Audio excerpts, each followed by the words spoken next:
दोस्तों नमस्कार। जय पहाड़ जय पहाड़ी जय उत्तराखंड। साथियों आज मैं आपको कुछ दिखाना चाह रहा हूँ कि पहाड़ की जो व्यवस्थाएं होती थी वो पहले किस तरह की होती थी। देखिए सामने में जो आपको टूटा हुआ खंडर सा दिखा रहा हूँ, यह पहले एक दुकान हुआ करती थी। यहाँ पर चक्की हुआ करती थी, लोगों की भीड़ भाड़ हुआ करती थी। और यह जो सामने जो दुकानें हैं, कई गाँवों को पैदल जाने वाले यात्रियों की यह पदयात्रियों का ठहराव हुआ करता था। यहाँ पर चाय पानी की दुकानें, बर्तनों की दुकानें, कपड़े की दुकानों, कपड़े और बर्तन की दुकानें वर्तमान में भी हैं, जो दुमंजिला आपको दुकान दिख रही है इसमें। लेकिन अन्य दुकानें यहाँ पर आज सब या दुकानदार यहाँ से चले गए हैं या बंद करके अन्य जगहों चले गए हैं। साथियों यह हमारे यहाँ का, मेरे जाली क्षेत्र का, जहाँ हमारा शिव धाम है, शिव धाम के नज़दीक का यह क्षेत्र है। ये जो दुकानें हैं कभी आबाद हुआ करती थी। और यह जो आपको पगडंडी दिख रही है रास्ता, यह सीधे इधर को, जहाँ को मैं आपको दिखा रहा हूँ, यह जाली को सीधे बाज़ार को जाता है रास्ता। और इसके इर्द गिर्द खेती जो है काफ़ी लहलहाती हुई खेती हुआ करती थी। इधर सारे खेत जो है लहलहाते हुए हुआ करते थे, लोगों का आवागमन हुआ करता था।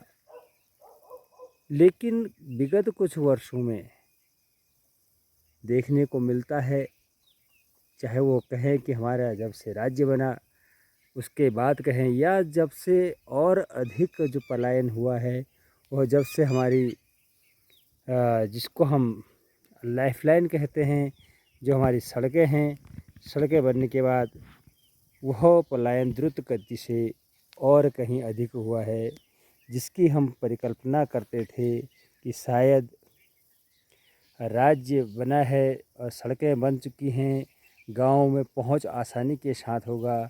लेकिन यह सड़कें हमें रिवर्स पलायन ना करके उस पलायन की गति को दुगनी करती हुई दिखती है। साथियों ऐसा क्यों?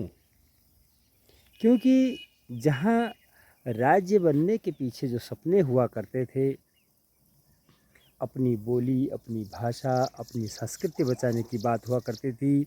जहाँ हम अविभाजित उत्तर प्रदेश के समय हम अपने अस्तित्व की लड़ाई की बात करते थे कि अपना राज्य होगा, अपने लोग होंगे, अपनी सत्ता होगी, सत्ता में बैठे लोग हमारे होंगे, तो वह नीति हमारे हिसाब से बनाएंगे, नीति नियंता अपने होंगे। लेकिन जैसा सोचा उन शहीदों ने और उत्तराखंड के वासियों ने जैसा सोचा था, हुआ उसके विपरीत।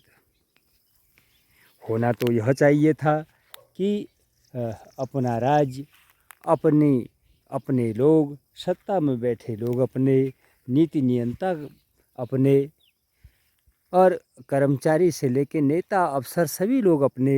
तो लेकिन कितना बड़ा दुर्भाग्य हमारे इस पहाड़ का कि आज भी विकास की बाट जोह रहा है।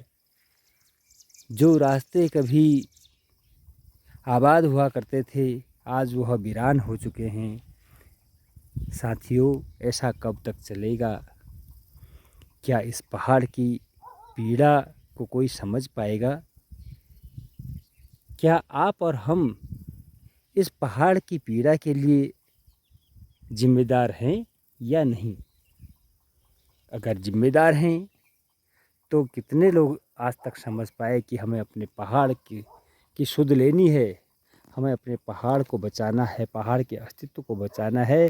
और जब पहाड़ का अस्तित्व तभी बच पाएगा जैसा हमने सोचा था, हमारे शहीदों ने जो सोचा था कि अपना राज्य, अपने लोग, अपने नीति नियंता, जो विधायक मंत्री अपने होंगे। लेकिन क्या उसके बाद हम उस सपने को साकार कर पाए हैं? यह एक सोचनीय विषय है। साथियों जितना मैं सोच पाता हूँ, क्योंकि जो मेरी अल्प बुद्धि के अनुसार जो मैं सोचता हूँ, मुझे लगता है कि 25 वर्षों के राज्य के में 25 वर्षों के राज्य में हमें आज तक चहुमुखी विकास की एक जो धारा कहे गंगा जो बहनी चाहिए थी, लेकिन हुआ ऐसा कि हमारे जो गांव आबाद हुआ करते थे, जो राहें आबाद हुआ करती थी, वह भी आज बर्बाद हो चुके हैं।